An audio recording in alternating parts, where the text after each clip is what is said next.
Face ప్లెయిన్గా ఉంటుంది, మనం మేకప్ వేస్తే పట్టు శారీలా మెరుస్తుంది. సో ఖచ్చితంగా డిఫరెన్స్ అయితే బాగుంటుంది. ప్లెయిన్ శారీని పట్టు శారీ చేయలేం, పట్టు శారీని ప్లెయిన్ శారీ చేయలేం. కానీ మనం మేకప్తో మన ఫేస్ని చాలా గ్లో చేసుకుంటాం. మేకప్ ఎందుకు?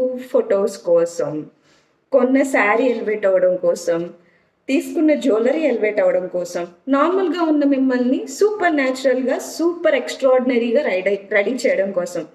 సో మేకప్ మిమ్మల్ని గ్లో చేస్తుంది. దట్స్ ఇట్ అండి. మేకప్ ఇది కొంచెం డిఫరెంట్ ఉంటుంది ఖచ్చితంగా. ప్లెయిన్ లిప్స్కి ఎలాగైనా వేరియేషన్ ఉంటుందో అలానే వేరియేషన్ ఉంటుంది. మేకప్ మీకు నచ్చినట్టు మీకోసం వేసుకోండి. వాళ్ళెవరో వీళ్ళెవరో డిఫైన్ చేస్తున్నారని కాదు. ఖచ్చితంగా మేకప్ వేస్తే మన ఫేస్ చాలా డిఫరెంట్గా ఉంటుంది. కానీ దానికి ప్రిపేర్ అయ్యే మనం మేకప్ వెళ్ళాలి. ఓకేనా? బాయ్.